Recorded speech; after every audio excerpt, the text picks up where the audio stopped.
In the spring of 1991, 7 children walked into a Sunday school room on Easter morning. 20 minutes later, when the church choir sang the closing hymn, they were gone. No footprints, no broken windows, just an open side door and 7 empty chairs. For decades, the small town of Willow Creek lived with the unanswered question, how can children disappear in a house of God without a trace?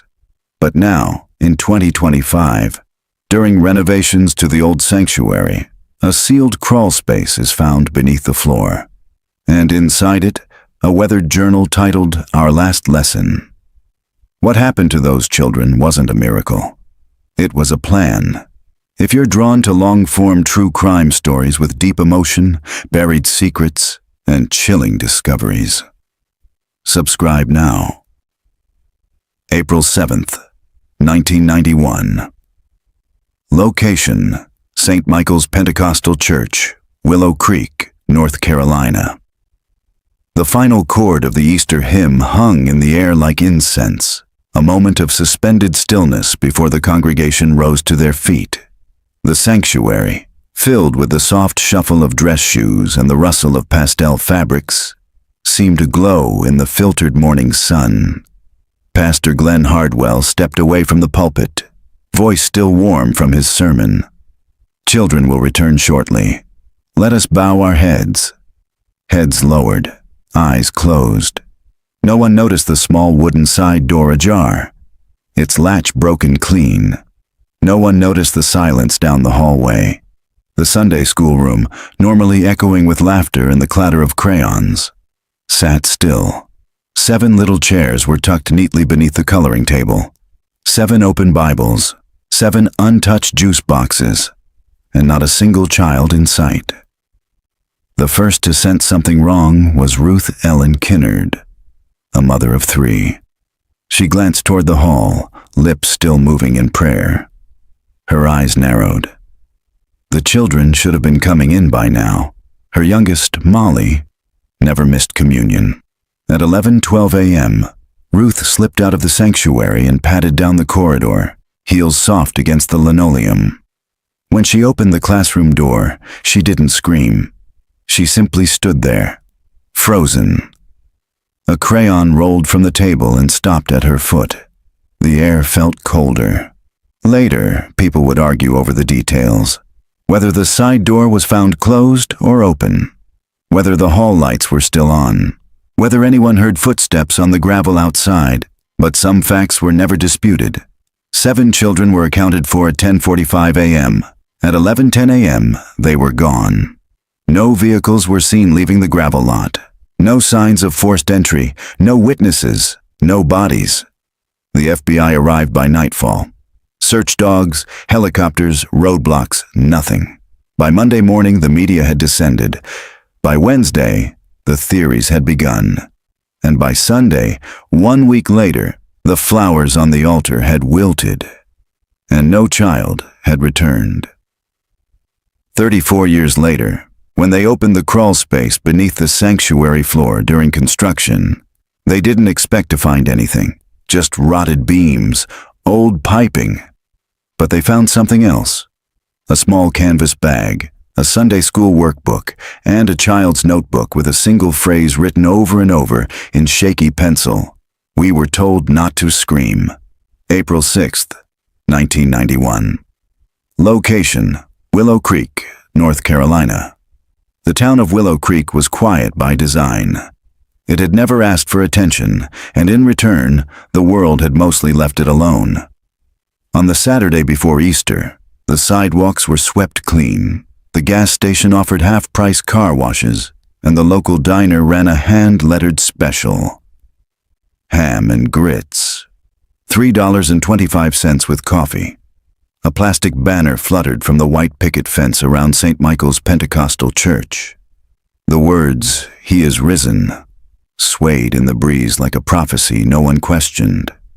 Children darted between parked cars, weaving around adults carrying grocery bags and fresh-cut lilies. The air was warming, the last cool threads of winter dissolving under the April sun. Yard signs invited the faithful to the sunrise service. Every porch seemed to display a pastel wreath or hand-painted wooden cross. To outsiders, it might have looked picturesque. But to those who lived here, Willow Creek was less about charm than control. The town was built on routines. Sunday mornings at St. Michael's, Wednesday prayer circles, high school football on Fridays. People rarely left. The same names filled the pews in the town council. Outsiders were noticed, outsiders were remembered, and anything that disrupted the delicate rhythm of life here was quietly, thoroughly pushed aside. That Saturday, no one suspected anything was wrong. Inside St. Michael's, the scent of floor polish mixed with lemon oil.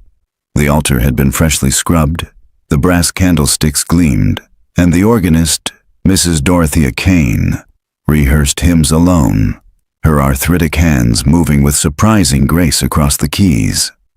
In the hallway just beyond the sanctuary, a row of Sunday school rooms stood ready, tables cleaned, coloring sheets stacked, chairs arranged in perfect semicircles.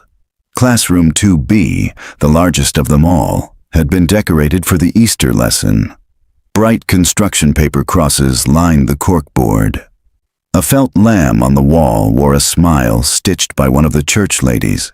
In the corner, a box labeled Bunny Hop Prizes was filled with plastic eggs and jelly beans. On the whiteboard, someone had written in neat script, "Lesson, the stone rolled away scripture. Matthew 28, 1-7, memory verse. He is not here. He has risen, just as he said." It was simple, safe. A room meant for stories and songs and juice boxes. At 4:30 p.m., Miss Cora Mae Dennison, 67, never married, and head of the children's ministry for nearly 3 decades, checked the room one final time. She adjusted the hymn lyrics on the corkboard, straightened the stack of Bibles, and locked the supply closet.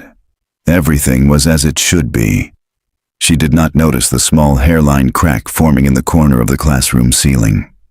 She did not hear the soft metallic sound echoing from beneath the floorboards, and she did not see the dust shift near the old vent grill under the teacher's desk. Though, if she had looked closely, she might have noticed that someone, or something, had recently moved it from the inside.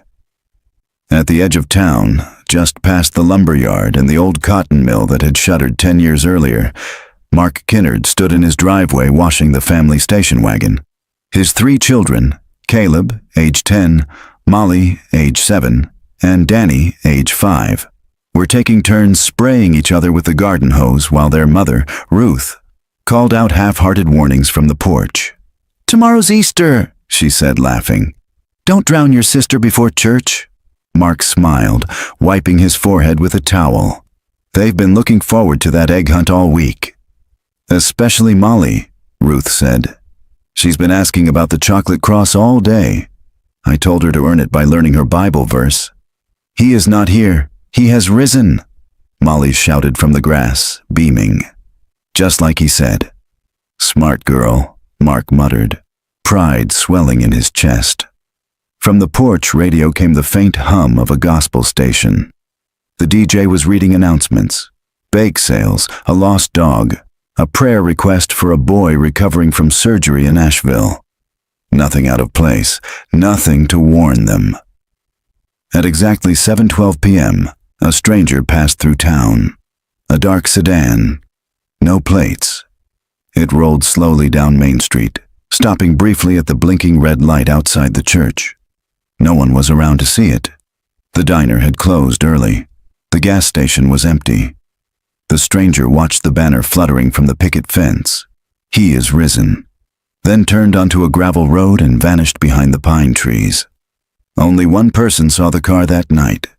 Thaddeus "Tad" Harmon, a retired janitor who lived alone in a trailer near the train tracks, glanced up from his lawn chair when the headlights flickered through the woods. He muttered something about outsiders with no manners and went back to his radio. The next morning, when investigators pulled hours of traffic footage, they found nothing. No record of the vehicle, no images, no trace. But Tad remembered, and when shown photos later, He would swear that what bothered him wasn't the car's speed or lack of license plates. It was the way it moved, he said, like it already knew where it was going. That night, 7 sets of Easter clothes were laid out neatly across 7 bedrooms. 1 pink dress with tiny lace trim, 2 clip-on bow ties, a vest still in its packaging, hair bows, patent leather shoes, a pair of white socks with embroidered yellow chicks. Parents tucked their children in with kisses and prayers. No one thought to lock the side door of the church. No one wondered about the vent grill beneath classroom 2B. And no one imagined that by noon the next day, 7 of those beds would remain empty for the next 34 years. April 7th, 1991. Location: St. Michael's Church, Willow Creek, North Carolina. Easter morning. The morning sun broke clean and golden across Willow Creek. Mist clung to the pasture edges, lifting in translucent ribbons as the air warmed. Birds sang with urgent joy from the pine branches, and the scent of cut grass and rising bread drifted from the town's kitchens. Easter Sunday had arrived, full of promise and perfection. By 7 a.m., the sanctuary doors of St. Michael's were unlocked, the wooden pews already dusted with sunrise. Volunteers bustled through the church corridors, arranging hymnals, laying out communion trays, and adjusting microphones. In the parking lot, folding signs welcomed visitors. Easter service, 10:30 a.m., all are welcome. Inside classroom 2B, sunlight filtered through the blinds, striping the tables in soft amber. The lesson plan was neatly written on the whiteboard, the memory verse circled in pink. On each chair sat a printed handout with cheerful cartoon angels and a place for coloring. At 8:03 a.m., Miss Cora Mae Dennison arrived wearing her powder blue Easter suit, a brooch shaped like a dove fastened to her lapel. She walked the hallway with her usual humming, keys jangling from a crocheted wrist strap. She paused at the classroom door and took in a breath, pride swelling in her chest as it always did. Everything was just as she'd left it. The Bibles were stacked, the juice boxes chilled in the mini-fridge. 7 name tags were lined up on the table: Molly Kinnard, Leah Harmon, Jonah Riggs, Tommy Greer, Caleb Kinnard, Natalie Adams, Danny Kinnard. 7 children. The same 7 who had been in her class for months. She turned on the ceiling fan, opened the blinds halfway, and double-checked the candy eggs in the Bunny Hop prizes box. 1 bag was missing. She frowned, puzzled, then shrugged. She must have miscounted yesterday. She didn't notice the small vent grill beneath the teacher's desk had been shifted. Not removed, just disturbed. A faint film of dust outlined its edges, and when she turned off the hallway light and stepped into the sanctuary, she didn't see the shadow that lingered in the far corner of the classroom. Still and perfectly still. By 9:15 a.m., the church lot was nearly full. Families filed in wearing pastels and fresh haircuts. Little girls in flowered dresses tugged at tight shoes. Boys squirmed in ill-fitting collars. The choir, robed in white and purple, warmed up in the side room. Pastor Glenn Hardwell greeted congregants with practiced warmth, hands clasped over a well-worn Bible. Behind the sanctuary, the Sunday school rooms came to life. "Come on in, sweethearts," Cora Mae called as the children trickled down the hallway. "You know where your chairs are?" She ticked each name on her clipboard as they arrived, her sharp eyes darting from face to face. 7 children, 7 names, all present. She made a light joke about Jonah's clip-on tie and adjusted Natalie's crooked bow. Then she closed the door. Class began. The final memory most parents have of their children that morning is heartbreakingly ordinary. Molly Kinnard blew a kiss over her shoulder before disappearing into the hallway, her Easter bonnet too large for her head. Tommy Greer turned back for a last-minute hug. Jonah Riggs gave his father a thumbs up. Natalie Adams skipped ahead of her mother, blonde curls bouncing. And then they were gone. Into the hallway, into the room. into a moment suspended in time. Cora May's lesson began the same way it always did, with a song. If you're happy and you know it, clap your hands. 7 pairs of hands clapped. 7 voices sang. Then they sat at the table and opened their handouts. Cora May read the Easter story aloud from the Gospel of Matthew. She asked questions. The children giggled and answered. What happened when the women got to the tomb? The stone was rolled away. And who did they see? An angel. Do we know what the angel said? Natalie raised her hand. He said, Don't be scared. He's not here. He's risen. Very good, Natalie. The clock on the wall ticked gently. The air was warm, the room still. Cora May stood to grab the juice boxes. That's the last memory she would ever be able to recount clearly. At 10:31 a.m., the sanctuary lights dimmed. Pastor Glenn took the pulpit and nodded to the choir. The congregation stood. Somewhere behind the altar wall, the children were supposed to line up for the final hymn, a tradition every Easter, little voices joining big ones to close the service. But no footsteps came. No giggles, no whispers, no little faces peeking through the side door. The choir began singing without them. At 10:43 a.m., Ruth Kinnard nudged her husband. Where are they? He looked around. Maybe Cora's keeping them a few extra minutes. But at 10:50, the worry crept in. By 11:02, Ruth left the sanctuary quietly. The hallway was empty. She walked slowly, glancing into each classroom. When she reached room 2B, she turned the knob. It was unlocked. She opened it gently, and everything inside was still. 7 chairs, neatly pushed in, 7 open handouts, 1 juice box unopened. No children, no Cora May. And, Ruth would later say, a silence so unnatural it felt like it was pressing against her skin. She didn't scream, not at first. She stepped back and ran, first down the hall, then toward the sanctuary. The first to respond were the elders. Then the choir stopped singing mid-verse. Then Pastor Glenn fell silent. Then panic, like a wave breaking open the room. Parents surged forward. The classrooms were searched. Every closet, every cupboard, every restroom stall. No sign of the children. No sign of Miss Dennison. The back door, the one that opened to the gravel road behind the building, was open. The latch had snapped. The door hung crooked on its hinges. Outside, tire tracks led nowhere, just gravel, and then woods. At 11:39 a.m., someone dialed the sheriff. By 1 p.m., the parking lot was cordoned off with yellow tape. By 5 p.m., the FBI was notified. By nightfall, helicopters swept the surrounding forest. Dogs were brought in. Drones, heat sensors, bloodhounds. But no trail, no scent, no trace. Miss Cora May Dennison was found just after midnight, wandering barefoot along Route 12, 6 miles north of town. She was bleeding from one foot, her stockings torn, her blouse smeared with soil. When deputies stopped her, she couldn't speak. She was clutching a single object in her left hand, a crayon. Orange, worn down to the paper. She would never remember how it got there, and she would never remember what happened to the children.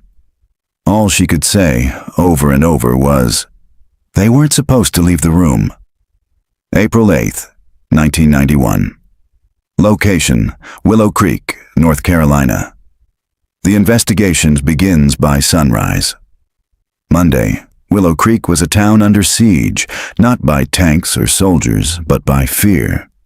It moved like smoke through the streets, thickening in the spaces between words, tightening around throats. The pastel ribbons from Easter still clung to fences and porch railings, but their cheer now looked mocking, remnants of a celebration no one remembered how to feel. 7 children were gone. No sign of struggle, no noise, no witnesses, no ransom. Just 7 names echoing through the corridors of the church and the minds of their parents. And no answers. Sheriff Alvin Brandt had been in law enforcement for 27 years. He'd seen car wrecks, domestic standoffs, and the slow rot of meth-laced desperation that had crept into the county's farthest corners. But nothing had ever prepared him for this. He stood in the hallway outside classroom 2B, the scent of lemon oil still lingering like a cruel joke. A notepad hung loosely in his hand. He had written the names down 5 times already, as if repetition could anchor reality. Molly Kinnard, age 7. Danny Kinnard, age 5. Caleb Kinnard, age 10. Jonah Riggs, age 8. Leah Harmon, age 6. Tommy Greer, age 9. Natalie Adams, age 7. He whispered them under his breath, each name a weight. FBI agent Wallace Pritchard arrived that afternoon. Tall, narrow-eyed, and unsentimental. He brought with him a portable command station, a forensic van, and 2 agents trained in child abduction cases. They set up inside the church fellowship hall. By 3 p.m., the building was no longer sacred ground. It was a crime scene. Evidence markers littered the Sunday school room. 1 by each chair, 1 for the dropped crayon, 1 for the open workbook, 1 for the fridge full of untouched juice boxes. The back door latch had been snapped, not kicked or pried, but disengaged cleanly with precision. No fingerprints on the knob, no blood, no scuff marks on the door frame. Outside, tire tracks were useless, overrun by the stampede of rescue vehicles, volunteers, and media vans. "We're 2 hours behind the curve," Pritchard muttered. At this point, whoever took them could be 5 states away. Sheriff Brandt bristled. They didn't just vanish into thin air. Pritchard's gaze was unflinching. Sometimes they do. Miss Cora Mae Dennison was admitted to the county hospital under observation. Her feet were bruised and cut from the gravel, her blood pressure high, her demeanor shock-like. She flinched at every voice, every hallway echo. A psychiatrist was called in from Raleigh. Dr. Elaine Merrick, quiet-voiced and sharp-eyed, sat beside her in a dim room with drawn blinds. "Cora," she said gently, "can you tell me what happened yesterday?" Miss Dennison blinked. Her hands clutched a paper napkin so tightly it tore in ribbons. We were coloring." Her voice was raspy, dry. "They were sitting just there." Her hand gestured vaguely. "Then I turned to get the juice boxes. I didn't even hear a door." "You didn't see anyone?" No one." Dr. Merrick paused. "Do you remember walking out of the church?" "No." "Do you remember this?" She held up a small evidence bag containing the orange crayon. Miss Dennison's hand trembled. Her lip quivered. "I don't know how I got that." "Do you remember saying anything?"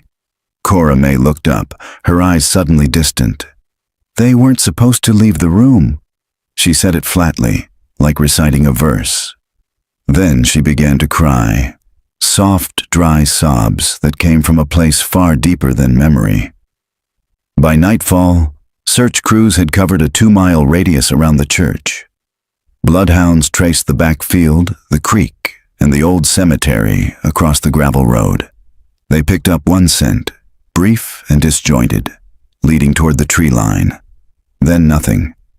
The trail ended 10 yards in, as if the children had taken flight. "They were lifted out," said one searcher grimly, "like birds." Helicopters with infrared swept the forest canopy. Boats dragged the nearby retention pond. A dive team checked the well behind the church. No signs, no remains, no dropped shoe or scrap of clothing, not even a broken branch. That night, a town meeting was held in the high school gymnasium. Rows of folding chairs filled quickly. Parents, teachers, retired farmers, teenagers in Letterman jackets, the baker, the grocer, the mayor. Pastor Glenn Hardwell stood silently in the front row, eyes sunken. He hadn't left the church grounds since the children vanished. Sheriff Brandt took the podium. "We are doing everything in our power," he said. "This is now a federal investigation. If anyone saw anything unusual on Easter morning, even something small, you must come forward." Voices rose, Questions spiraled. Were they kidnapped? Was it someone from out of town? Why didn't the dogs pick up a full trail? Where's the teacher now? Why are kids? Agent Pritchard stepped forward, clearing his throat. We are pursuing all possibilities. No theory has been ruled out. But I will say this, whoever did this planned it. This wasn't random. It was fast. It was deliberate. It may have even been rehearsed. A murmur ran through the gym. Rehearsed. He let that word hang in the air. Whoever did this knew the layout of the building. They knew the door was weak. They knew how to isolate that room, and they left without a single child screaming loud enough to be heard. Silence followed. The town absorbed that fact like a wound. Pritchard continued, softer this time. We believe this individual, or individuals, may have had access to the church before Sunday, possibly in the weeks leading up to Easter. We're reviewing records, logs, volunteer schedules, maintenance reports. If you know of anyone who's been inside the church unsupervised, let us know immediately. Pastor Glenn raised a shaky hand. There's something, he said. All heads turned. I've found the vent grill. In classroom 2B. He swallowed hard. It was loose last month. I thought it was nothing. I tightened the screws. Thought a kid had kicked it. Sheriff Brandt frowned. Where does it lead? Under the building, crawl space.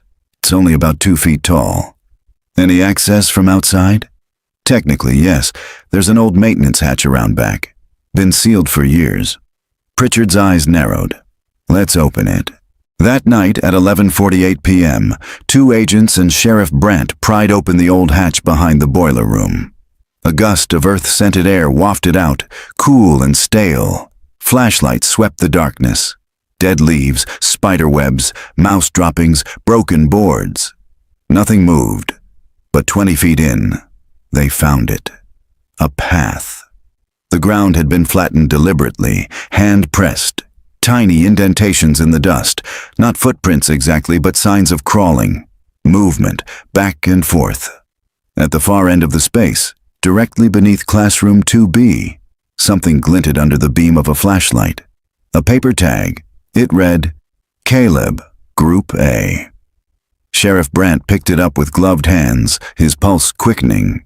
It was from a Sunday school name tag, but the handwriting on it didn't match Miss Dennison's. April 9th, 1991. Location, Willow Creek, North Carolina. The crawl space. The morning fog had not yet lifted when Sheriff Brandt returned to St. Michael's with Agent Pritchard and a forensic technician in tow. The crawl space hatch remained open, its black mouth yawning beneath the church like an exposed wound. Pritchard knelt beside the opening. He didn't say a word as he slid on gloves and clicked on his flashlight. The ground inside was dry, cold. The kind of stillness that made every noise, the creak of a beam, the rustle of breath, feel amplified.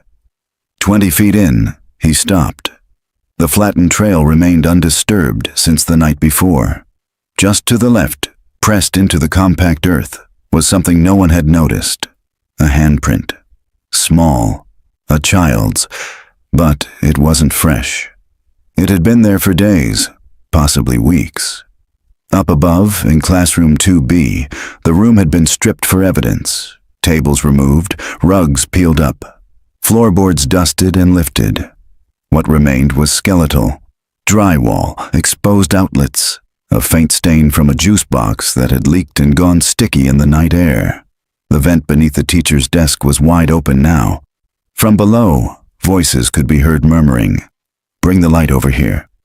"There's something written." Sheriff Brandt leaned into the opening. "What is it?" The tech's voice came back, hushed. Numbers, etched into the joist beneath the floor, carved carefully into the wood with something sharp, were 3 rows of digits, 12-2-1, 13-1-314-3-2. Each row separated by dashes, no names, no labels, just numbers. Agent Pritchard took a photo. "They're not dates," he muttered. "Bible verses?" Brandt offered. "Maybe." But why carve them down here? A pause, then, or maybe they're assignments. Brant turned. Assignments. Groups, schedules, rotations. This looks like a system. That evening, while technicians vacuumed the crawl space inch by inch, the pastor's wife, Evelyn Hardwell, brought an old attendance book from the church office. She laid it open before Pritchard. "We used to keep everything by hand," she said, "before we had the computers. This one covers Sunday school rolls from 88 to 91. She tapped her finger along a page. "There," she said, "April 7th. All 7 children marked present by Cora." Pritchard stared at the initials beside each name, CM. "And look at the months before that. Every Sunday, same names, same 7. Any other visitors? Substitutes?" "Number Cora's had that class for 3 years. She rarely misses." Pritchard flipped back further. January, December, November. The same names until 1. In early February, another name had been added, written in cramped block letters on the line below Jonah Riggs. A G-age unknown, address, parent contact. Then nothing, no check marks, no exit. Just that one appearance, February 2nd. Pritchard looked up. Who is A.G.? Meanwhile, across town, the Kinnard household had descended into something between chaos and paralysis. Ruth Ellen sat at the kitchen table in the same dress she'd worn to church. Her hair was still pinned back, her eyes vacant. The house was full of casseroles and floral arrangements, but nothing felt comforting. It all felt performative, like people trying to pretend they weren't staring into a void. 3 of her children, gone, Molly, Danny, Caleb. She had tucked in all their shirts that morning, brushed their teeth, told them to be kind and patient. She had watched them disappear down the hallway. And then, nothing. Her husband, Clark, hovered in the doorway. He couldn't sit, couldn't speak. He just stared at the front door, as if expecting them to walk in at any moment. Later that evening, a call came into the sheriff's office from a nearby hardware store on Route 12. A clerk, tired-eyed and sweating behind the counter, said something had been bothering him since Easter morning. Guy came in Saturday night, just before closing. Said he needed screws, duct tape, plastic sheeting. Didn't think nothing of it. "What time?" asked Deputy Moser. "Right before we locked the doors. Said he was patching up a crawl space or something. I even joked about rats." He didn't laugh. "You remember what he looked like? Tall, sunglasses, real calm. Didn't look rushed. You get a name?" "No." "Security footage?" The clerk sighed. "Tape got reused. We only save it 3 days unless someone asks." Moser clenched his jaw. "Anything else?" The clerk paused. "Actually, yeah. He bought orange crayons." "What?" "2 boxes. The kind little kids use. We don't sell much of that brand. Just struck me as strange, next to all that other stuff." Back at the station, Pritchard sat in silence, reviewing the carved numbers again, along with the name tag recovered from beneath the floor. Caleb, Group A. A theory had begun to take shape, half-formed, nauseating. What if the children hadn't been taken by force? What if they'd been lured? Separated, isolated, made to think it was a game, a drill, an Easter surprise. What if the person who took them had spent time with them before? That night, one final piece of evidence surfaced. In the trash bin outside the church boiler room, hidden beneath burned matches and twisted paper, was a candy egg wrapper. The wrapper was familiar.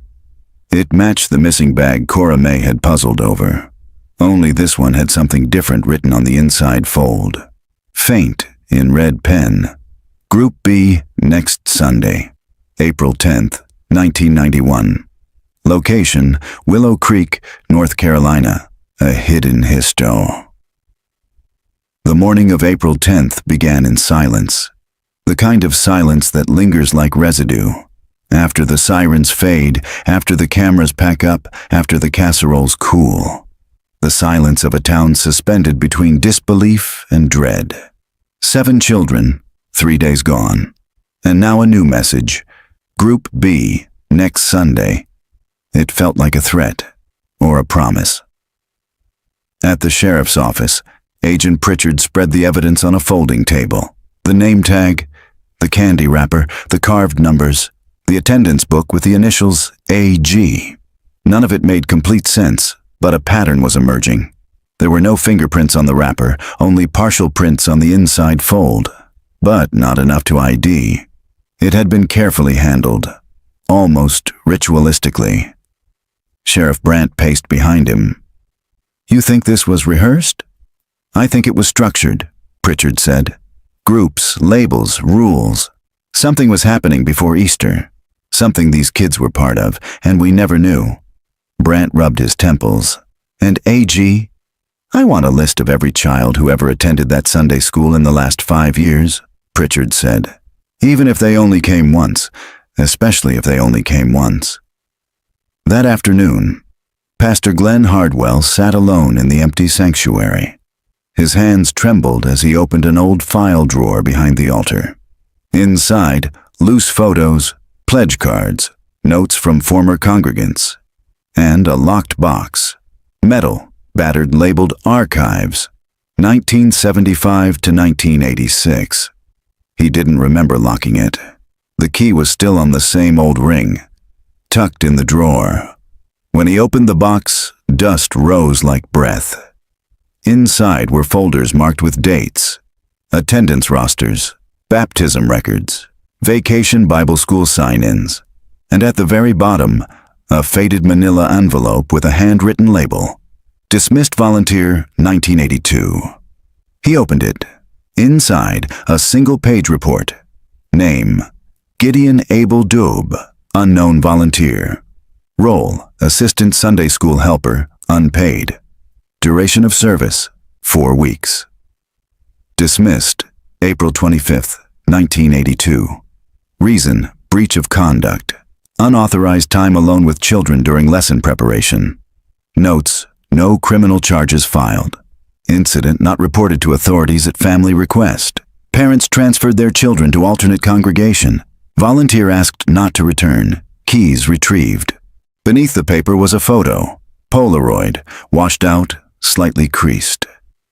A man, perhaps mid-30s, wire-rimmed glasses, a conservative haircut, standing near the church playground, smiling almost blandly. But there was something off about the eyes. Back at the command center, Pritchard placed the photo beside the initials AG. "Abel Gideon?" Brandt asked. "Possibly. We know some offenders reverse their names when re-entering places they were banned from. Avoid detection. Start over." "He would have had to come back as a child," Brandt said. The initials were listed as a student. Pritchard tapped the attendance sheet. Or someone posing as a child. Someone who filled out the form by hand. No one cross-checked it. No signature. No contact info. Cora May had dozens of kids every month. Could have easily slipped in for a week or two. He paused, long enough to observe, to test access, to make contact. At 5:40 p.m., a call came in from the Harmon residence. Tad Harmon, grandfather of Leah Harmon, one of the missing children, had gone into the attic for the first time since the disappearance. He'd been looking for old photographs. What he found was a box of Leah's drawings, stored haphazardly in a paper bag. Most were innocent. Trees, stick figures, houses. But one stood out. A picture of a room, not her bedroom. Something else. A square room with no windows. Just walls, a low ceiling, a single light bulb overhead. 7 figures inside, small, childlike, each one marked with a red A on their shirt. Outside the room, through what looked like a vent, a pair of eyes stared in. The drawing was labeled, Group A, Sunday Place. Pritchard stared at the crayon lines, breath slow. "Do you think she saw this?" Brandt asked. "Before they disappeared?" Pritchard didn't answer, because something else was bothering him. The perspective of the eyes, the angle of the drawing. It wasn't someone watching the room, it was drawn from inside. That night, Ruth Kinnard finally spoke. She hadn't left the house since the morning her children vanished. Hadn't showered, hadn't eaten, just moved between rooms like a woman underwater. But at 9:17 p.m., she walked into the sheriff's station in the same floral dress she'd worn on Easter. "I found something," she whispered. She held out a cassette tape. "It was in Caleb's room," she said, "taped under the bottom drawer. I don't know when he recorded it." Sheriff Brandt took it carefully. On the label, written in a child's hand, "Classroom game, don't tell." April 11th, 1991. Location, Willow Creek, North Carolina. The tape. The cassette was old, scuffed, a standard 60-minute Memorex with fading ink on the label. No case, just adhesive residue on one edge where it had been taped, likely for months, maybe longer. Agent Pritchard stood at the audio lab counter inside the sheriff's station, arms folded tightly across his chest. He watched the technician press the tape into the deck. The machine clicked, and the spools began to turn. A hiss of static, then the soft whir of ambient noise. At first it was nothing. Then, a chair scraping, a soft giggle, a voice, small, male, young. "Okay, I'm turning it on now, but only for a minute." Pritchard's brow furrowed. That was Caleb Kinnard. His voice was clear, direct, not afraid. "We're in the quiet room, that's what he calls it. We're not supposed to talk, but I wanted to record it because Danny says he heard the real name of the game yesterday." The sound of someone breathing heavily in the background. A shuffling of feet, like children sitting cross-legged. "It's not Group A like we thought. It's Group After. After what, I don't know." A pause. Someone whispers, "Shh, he's coming." Silence. Then a low hum. Mechanical. Not threatening, but deliberate. Footsteps. Not heavy boots, but shoes with rubber soles. Slow. Pacing. Then a man's voice, filtered through distance, but crisp enough to make out. "Who's ready for the next part?" Pritchard froze. The voice was calm. Software measured. Not rushed, not aggressive, almost soothing. "Remember, we stay in our groups. What happens next depends on how well you listen. No talking, no peeking," another child murmured. Caleb again. "He has a book, with all our names, and letters next to them. Mine says A, Natalie's says B." Static crackled, followed by a strange noise, like chalk on metal, a rhythmic scratching. Then the man again. "Let's go over the rules. Rule 1, no one leaves the room until called. Rule 2, if you hear the bell, eyes down. Rule 3, the tape warbled. If someone breaks a rule, they go to the other place." Then silence. For 28 seconds, nothing but the soft hum of fluorescent lighting. Until Caleb whispered one last time, "I think he used to be a teacher. He says we'll see the other room on the last Sunday." Click. The tape ended. Sheriff Brandt hadn't moved the entire time. His face was ashen. He finally spoke. "That doesn't sound like a man threatening kids." "No," Pritchard said. "It sounds like someone who thinks this is normal." He stood still for a moment, then added softly, "And someone who's done it before." By noon, Pritchard had the tape digitized and run through spectral audio analysis. There were no background voices beyond the children. No identifiable accent on the man's speech, but there was a faint echo in the acoustics. It didn't match Classroom 2B. Too tight, too confined. "Basement?" Brandt asked. "Too small," said the technician. "More like a box, insulated." Pritchard's eyes narrowed. "Or a crawl space." Meanwhile, Pastor Glenn returned to the archived box and dug deeper. Beneath faded directories and ink-stained rosters was a weathered blueprint of the church, drawn up in 1958. He spread it out on the sanctuary floor. The structure was simple: a sanctuary, a classroom wing, the fellowship hall. But something caught his eye: a square labeled Storage Sub-Level B. It didn't appear on any modern map. No door, no stairs, just a sealed compartment beneath the north wing. Pastor Glenn paled. That wing had been closed off for repairs in the 1970s. The hallway bricked over. No one used it anymore. No one except... His mind raced back. Gideon Abel. April 1982. That volunteer had cleaned that wing, helped with drywall, had a key. He called Sheriff Brandt immediately. At 3:20 p.m., crews broke through the drywall at the end of the north corridor behind the sanctuary.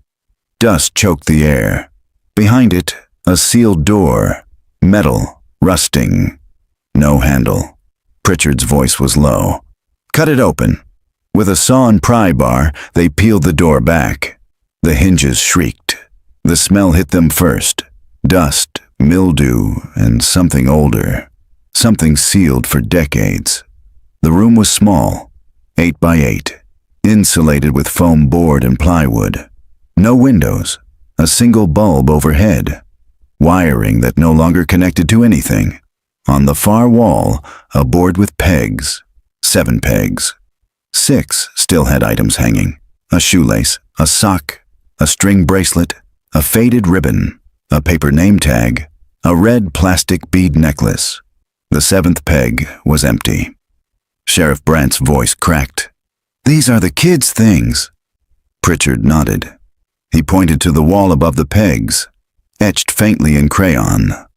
Group A, last Sunday, and in the corner of the room, taped to the baseboard, was another cassette, unlabeled. Next to it, drawn in chalk, was a circle. Inside it, the letter B.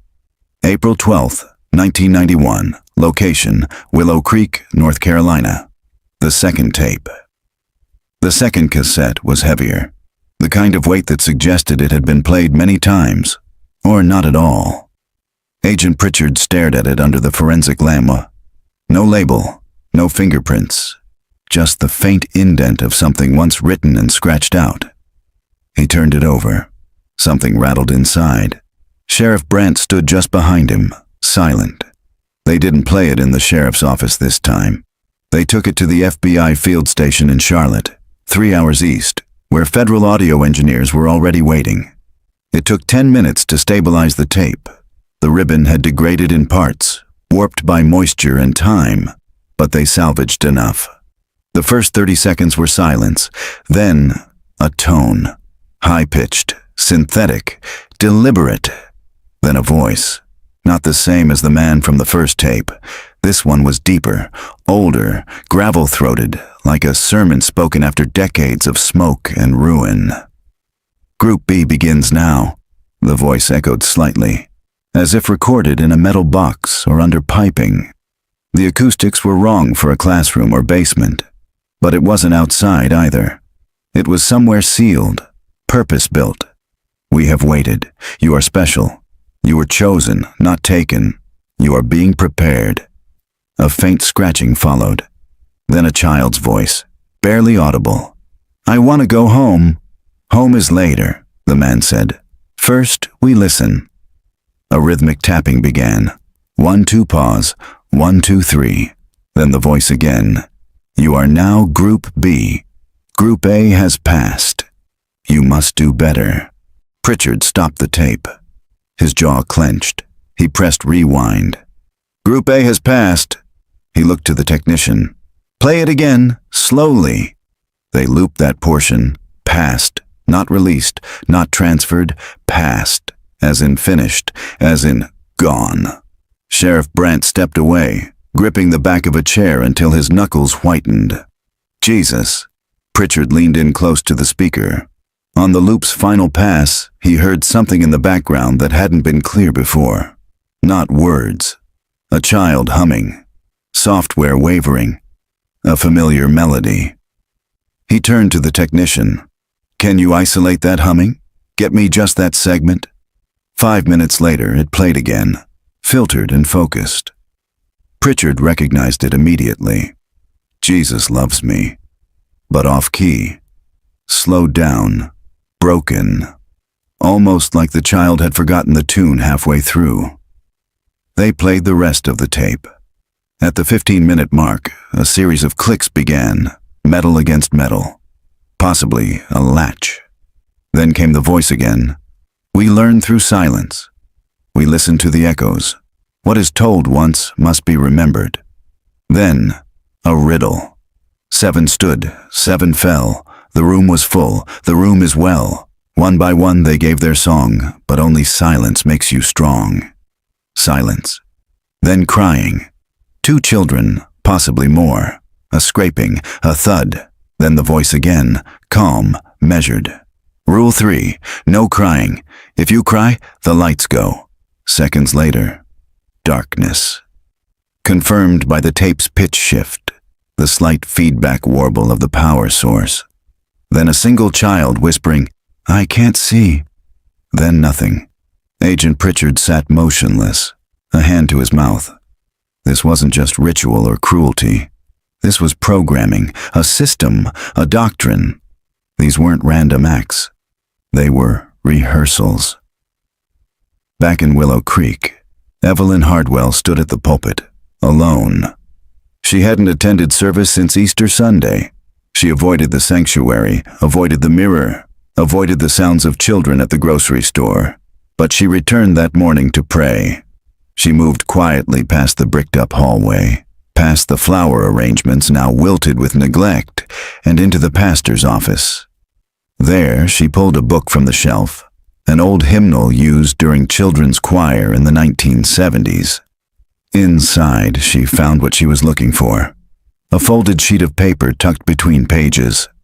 Typed, with a heading, Order of Instruction for Group A, B, C. No author, no church logo, just steps. Simple, clinical, terrifying. Order of Instruction. Assemble children by personality type. Isolate by trust score. Assign to groups with distinct identifiers. Use music and scripture to reinforce obedience. Implement quiet room techniques no later than week 3. Schedule transfer or conclusion by end of cycle. Repetition equals belief. Evelyn dropped the page. It floated to the floor. She stared at the open hymnal, the lyrics of Jesus Loves Me blurred by tears. This wasn't a program someone invented recently. This was older. This was something passed down. At 9:12 p.m., Agent Pritchard received a call from Quantico. They'd run Gideon Abel's name through a deep archive. Non-digital, newspaper clippings and internal clergy files. A match surfaced, not from North Carolina, from Missouri. 1971. A small-town pastor removed quietly after allegations involving a children's Bible camp. No charges filed, just a quiet transfer, a sealed settlement. A photograph showed the same man, slightly younger, same glasses. Pritchard read the name, Abel Gideon Lowry. Not 2 first names, a full name, a man with a history of infiltrating churches, working with children, and leaving behind rumors that never made it into courtrooms. He wasn't a ghost. He was a pattern. And suddenly, the name from the attendance sheet made sense. A.G. hadn't been a child. He was testing access. One last check before the final act. And they'd let him walk right through the door. April 13th, 1991. Location, Willow Creek, North Carolina. A mother remembers. Ruth Kinnard hadn't slept in 3 days. Not fully. Just moments of half-conscious drifting, flashes of her son's face in shadows, the sound of a crayon dropping, her own voice whispering his name in the dark. She refused sedatives, refused visitors. She barely ate. But this morning she remembered something. It started with a dream. Caleb's voice whispering through a vent. Then she was back in the church hallway, alone again. But this time the door at the end was open. The dream ended with a smell. Dust and bleach. She stood barefoot on her porch in the cold morning air, staring out at the overgrown lawn. Pastor Glenn's truck pulled into the gravel driveway quietly. "I need to show you something," he said. They didn't speak on the way to the church. Inside, they passed the yellow tape and stepped carefully over exposed wiring and torn drywall. Construction crews had cleared out for the weekend, and the church was silent. Too silent. Glenn led her to the sanctuary, then down the side hallway toward the sealed-off north wing, past the classroom, and then to the spot beneath the altar. The crawlspace hatch. It had been disguised for decades as a baseboard access panel, but now it was open, revealing a narrow descent into darkness. A ladder had been installed for the search team. "We found the pegboard here," Glenn said, "and the tapes." Ruth didn't move at first. She just stared into the black. "I know this smell," she whispered. She stepped forward and began to descend. The room below wasn't large, but it was intentional. Foam insulation, a single overhead bulb, a fan vent leading to nowhere, the kind of space designed not just to hide, but to contain. Ruth moved to the far wall. Her eyes scanned the chalk marks, the symbols, and then she saw it. A small star drawn beside the final peg, and beneath it, faint but still visible in the dust, Caleb's initials. CK. She reached out and traced them with her fingers. Her voice broke. "He was here." At the same time, Agent Pritchard was across town at the local library archive, sifting through 40 years of microfilm. He'd learned to look for what wasn't printed. Event cancellations, missing photos, abrupt transfers, articles pulled midweek. He was searching for patterns. He found them in a forgotten Sunday bulletin from 1982. An Easter event had been abruptly canceled. A note in the margins, handwritten. Volunteer issue, suspend choir prep, move groups to alternate rooms. That was the week Gideon Abel was dismissed. Further down the page was a list of songs scheduled for the children's choir. One stood out. "Silence is the song." Not a known hymn. Not in any Baptist or Pentecostal hymnals. He found it again in a 1971 Missouri church bulletin, then again in an archived brochure from a Kansas Bible camp in 1965. 3 different states, same song title, same phrase. Silence is the song. This wasn't just a man. This was a methodology, a doctrine. Later that evening, Pritchard gathered the families in the fellowship hall. A circle of chairs, no cameras, just parents, siblings, grandparents, all hollow-eyed and trembling with grief that hadn't been given time to settle. He played a short excerpt of the second tape, the humming, the song. The moment it ended, Leah Harmon's grandmother stood up. "I've heard that," she said. "She used to hum it in the bath." Others nodded. "My son, too," whispered a mother. "I thought it was from school." Pritchard moved carefully. "That's not a school hymn. That's not a church hymn either. It's a teaching tool. It was used before, in other places, other disappearances." He looked around the room. "We're not just dealing with a kidnapping." He paused. "We're dealing with a cycle, a doctrine that's been passed down, perfected, tested." The room fell silent. Then Ruth spoke, her voice steady for the first time in days. "Then we find the man who started it." That night, Evelyn Hardwell returned to the hymnal in the pastor's office. She flipped past the order of instruction, searching the back pages. Tucked behind the final blank sheet was something strange. A child's drawing, crayons, faded, likely decades old. 7 figures in a row, all wearing blindfolds. Above them, a face, distorted. No features, just lines. Hair, a robe, and scrawled at the bottom, "He says we have to sing quiet. That's how we know we're good." Evelyn's hands shook, because written faintly in the corner, in red ink, was a name. Gideon. Across town, under flashlight, Agent Pritchard and Sheriff Brandt entered the old, condemned farmhouse listed under a property trust traced back to Lowry Gideon Holdings, a shell corporation tied to a now-defunct religious outreach program from the 1970s. The structure had long since been gutted, but the basement remained intact. In the center of the concrete floor, covered in dust and mold, was a rusted steel door, welded shut, and scratched into the surface. Group C, final room. April 14th, 1991. Location, Willow Creek, North Carolina. The final room.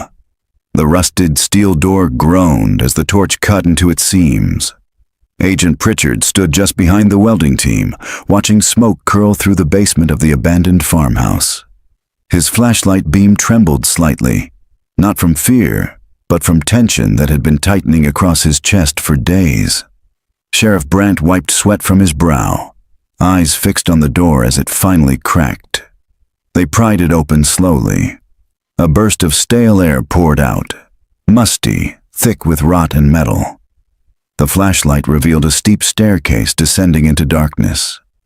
Old concrete, mold climbing the walls, a faint humming in the air, barely perceptible, like a dying generator still echoing from somewhere deep below. The first words painted on the wall in faded white. Enter silently, no talking. They moved in together, Pritchard first, then Brandt, followed by two agents with floodlights and respirators. The stairs led down 20 feet before leveling into a narrow corridor. On either side were small doors, 6 in total, each barely large enough to crawl into. Steel vents bolted shut, soundproof foam lining the interiors. Holding rooms, identical, cold, numbered. At the end of the hallway stood a final door, larger, wood-framed, with a viewing window scratched and fogged over with age. It bore the mark they'd seen before. Group C, final room, and beneath it, crudely carved into the wood, where we learn to forget. Pritchard turned the knob slowly. The hinges shrieked, and inside was silence. The room had no furniture, no altar, no obvious signs of ritual. Just a circular space with a chalk outline on the concrete floor, large enough for a group of children to sit cross-legged. On the wall, in peeling paint, "You will be loved again, if you obey." And beside it, a series of names, dozens of them, written in childish handwriting, some crossed out, some circled. 7 names at the bottom. The Willow Creek 7, each one paired with a letter. Caleb, B. Natalie, C. Daniel, D. Molly, E. Jalen, F. Hope, G. Leah. Pritchard's heart pounded. They weren't just randomly taken. They were selected, categorized, prepared. Behind the wall, they found a false panel, and behind that, an old steel locker, padlocked and chained. They cut it open. Inside, 7 identical church uniforms, neatly folded. A photo album, empty except for one Polaroid. The 7 children standing in the sanctuary hallway, all facing away from the camera. And at the bottom, a reel-to-reel tape, labeled in blocky handwriting, "Final Conditioning, Group C." Back at the FBI mobile command van, Pritchard oversaw its playback. The voice was the same as before, calm, composed. "Group C, this is your final test. You will not remember the world above unless called." There were gaps of silence, then small voices, reciting phrases, over and over. "Silence is safe. He will return. Only the quiet are chosen. We are the last." It was a chant, a conditioning cycle, echoed with a metronome in the background. Then a child cried out, briefly, before being hushed. Then the voice again, "This is the end of instruction. You are ready." And the tape ended. Sheriff Brandt sat slumped in the passenger seat of his cruiser, stunned. They weren't just taken. They were brainwashed. Pritchard didn't respond. He was watching the final frame of the Polaroid again. The photo had been taken from inside the church. The angle was high, like from a rafter. The 7 children stood beneath a stained glass window.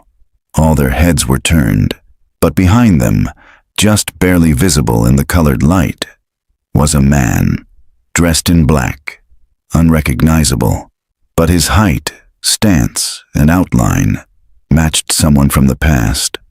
Pritchard blew up the image on the screen. Brant leaned in. That can't be. But it was. Abel Gideon Lowry. Years older than the last confirmed photo, but unmistakable. He had stood in the church that morning, not hiding, watching. That evening, Pastor Glenn pulled out the final ledger from the church archives, a donation record from 1985. One name stood out, C. Abel, recurring monthly donations made to the New Silence mission. No address, no explanation. The mission had long been shut down, but Evelyn Hardwell remembered the name. She'd seen it once on a flyer inside a traveling revival tent outside Fayetteville in the 1970s. She remembered the slogan, "Let the little ones lead when they are made quiet." She whispered aloud, "How many churches did he reach?" Pritchard called Washington. He told them, this wasn't a case of missing children.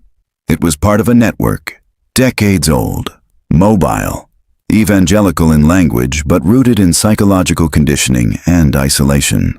And now, possibly reactivating. Because when he cross-referenced the 7 names on the wall in the final room, 2 more matched recent cold cases in other states, different towns, different dates, same method, same silence, same pattern. And somewhere, in a town not far from Willow Creek, a new congregation was gathering. A smiling man in a pressed suit stepped onto a small pulpit beneath a white tent. He opened a worn Bible and said softly, "Let us pray for the little ones. They hear better than we do." And in the front row sat 7 children, eyes down, hands folded, silent. April 16th, 1991. Location, Willow Creek, North Carolina. The names that weren't there, by Tuesday morning, the press had caught up. Helicopters hovered, reporters swarmed, rumors spread like wildfire. Cult activity, child trafficking rings, underground bunkers beneath churches. Families were hounded, parishioners interrogated, and the once quiet town of Willow Creek became a national headline. But inside the FBI's temporary field office, Agent Pritchard was focused on something else, a detail no one else had questioned. The names. The 7 names on the wall in the final room, A through G. But the Sunday school roster from April 7th, 1991, had 9 children present that day. 2 names were missing from the bunker list. Isaac Taylor, age 6, Madeline Reese, age 5. Both families had been adamant from day one. Their children were present in the classroom that morning. Both disappeared alongside the others. Yet their names hadn't been written on the wall. Their uniforms weren't found in the steel locker. Their voices weren't on the tape. Pritchard stared at the board. His marker hovered. 7 documented. 2 absent. He circled the question. Where were Isaac and Madeline? Down the hall, Ruth Kinnard was reviewing the old church bulletins again when Evelyn Hardwell brought in something new. It was an envelope, yellowed and frayed, discovered between the pages of an unused teacher's guidebook for the 1991 Easter lesson. No stamp, no postmark. Just a single word written on the front. Spare. Inside was a single Polaroid, a photo of a stairwell, cracked tiles, a child's shoe in the corner, and written on the back, only 7 were needed. The rest go back. Ruth dropped it. Her breath caught in her throat. Go back? Had 2 children been returned? If so, where? When? Why hadn't anyone come forward? That afternoon, Pritchard requested a re-sweep of the church property line, specifically along the wooded creek bed behind the cemetery. They'd searched there once, days ago, when dogs had lost a scent in the brush. This time they searched deeper. At 3:42 p.m., cadaver dogs stopped near a collapsed section of fence behind the creek, beneath a fallen tree. Beneath it, loose, dark earth. The team began to dig. 2 hours later, they found a buried crate. Wooden, sealed with nails. Small. Inside, 2 sets of bones, children, wrapped in church choir robes, a child's Bible clutched in one skeletal hand. The medical examiner would later confirm it. Isaac Taylor and Madeline Reese returned, but not alive. Not since the first day. Back at the church, Evelyn took Pritchard aside. "There's something else," she said. "Something I never told Glenn, never told anyone." She reached into her purse and handed him a small cassette. A home-recorded tape labeled Easter Rehearsal, March 1991. "My husband recorded every children's choir rehearsal. He was proud of them." Pritchard inserted the tape into a portable player. The audio crackled. Children laughing, shuffling feet, a piano chord, then a voice. Not Pastor Glenn's. A different man, measured, gentle, with a slight rasp. "Remember, if you want to sing on Easter Sunday, you must pass the quiet test."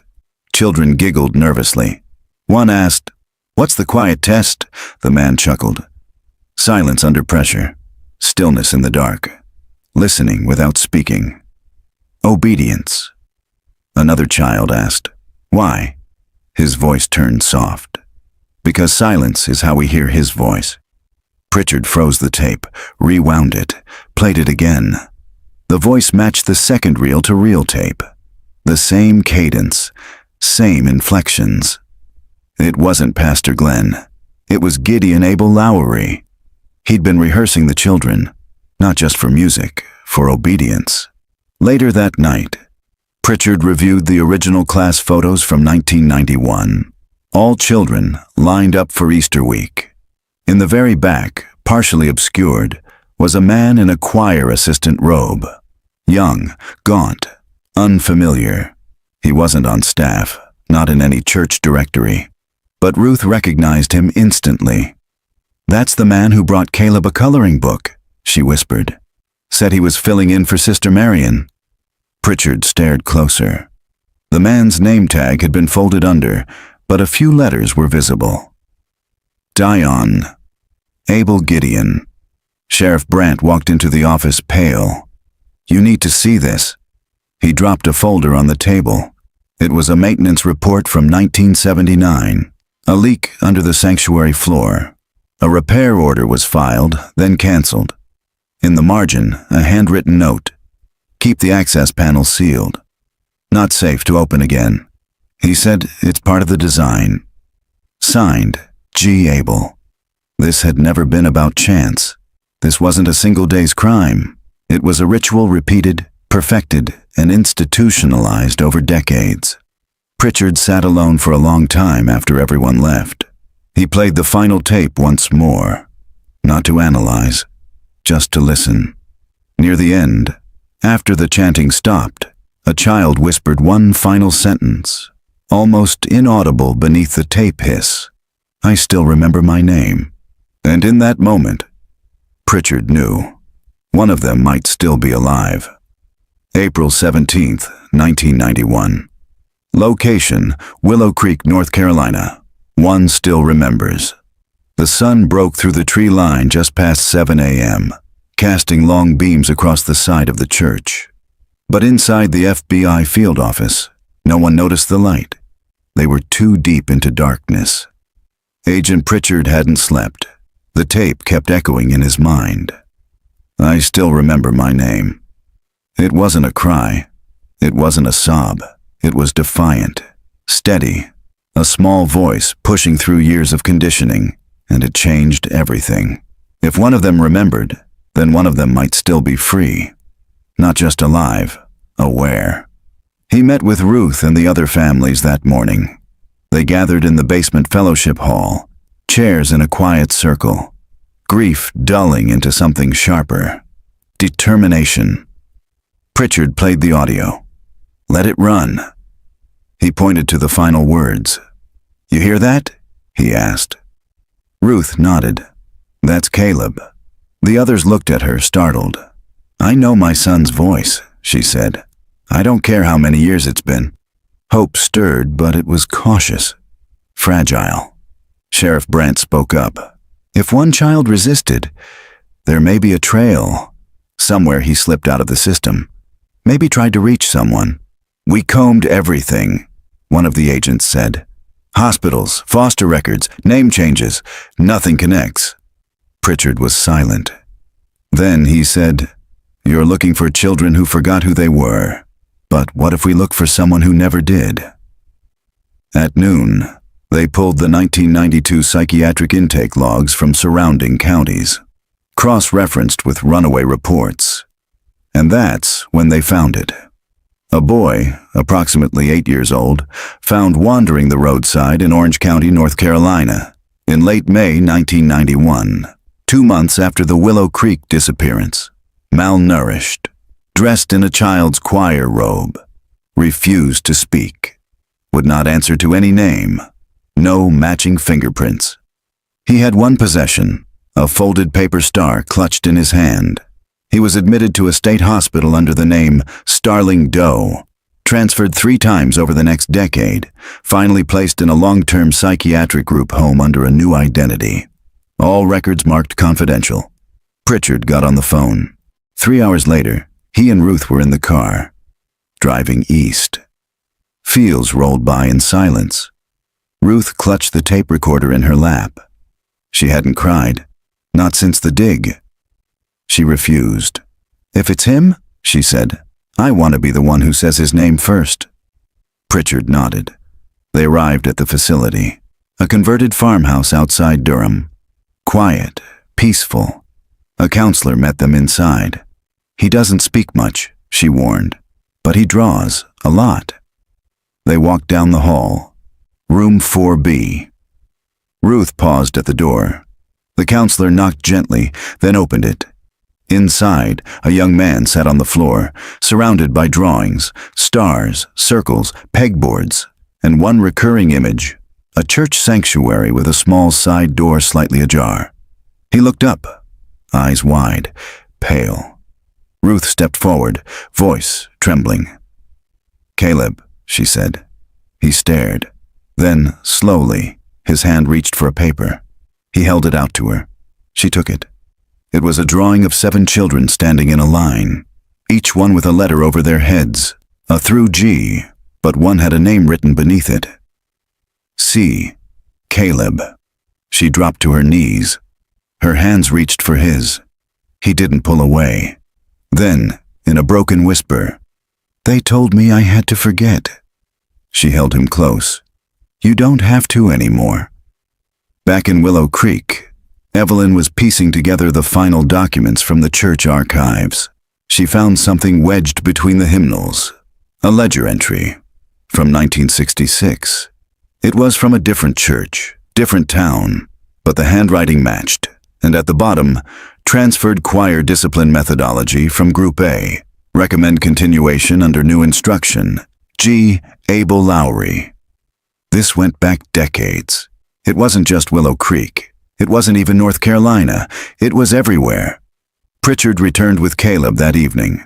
The boy, now nearly grown, had barely spoken since leaving the facility. But when they pulled into the church parking lot, he reached for the door handle before the car stopped. He stood in front of the building, silent. Then he pointed. "To the left," he said. "That's where the real room is." Everyone froze. "What do you mean?" Ruth asked. He looked at her. "You found the teaching room," he whispered, "but not the quiet room." Flashlights came out. The construction team followed Caleb's finger to the east wing, to a side hallway no longer in use. Behind the drywall, behind old boards, they found a second access hatch. Beneath it, another staircase. Not on the blueprints, deeper than the first. Inside, 7 soundproof booths, each with a speaker, a vent, a light. And in the center, a viewing platform, one-way glass pointed down. They were being watched. They had always been watched. And in the far corner, another locker. Inside it, dozens of tapes, all labeled. Group A, Group B, Group C, and 3 more, Group D. Initiation Group D, Isolation Group D, Final Conditioning Group D had begun, which meant they were still out there. April 18th, 1991. Location, Willow Creek, North Carolina. The last tape.